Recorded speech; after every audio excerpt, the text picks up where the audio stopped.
لو بصيت لنفسك في المراية وقلت لازم أعمل حاجة في جسمي، لو نفسك فعلا تبدأ تغيير، لو بقالك شهور بتقول هبدأ السبت الجاي ومش بتبدأ، تعالى أقولك. كل واحد بيبدأ هيلثي لايف ستايل بيحتاج يدور على خطة، فبيلاقي خطة مش بتاعته، أرقام مش أرقامه، أكل مش أكله، فيمشي عليها أسبوع ويقف. أنا عن نفسي خسيت بتاع 25 كيلو لحد دلوقتي، الحمد لله ما شاء الله.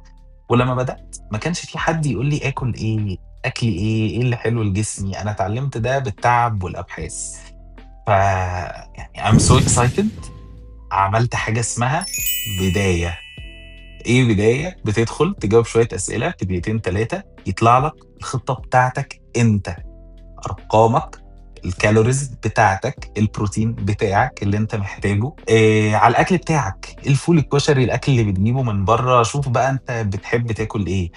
بص، هو مش هيقول لك انك تبطل اكل وتاكل بقى جبنه قريش وصدور منزوات الجلد، بس هيقول لك ازاي تظبط اكلك.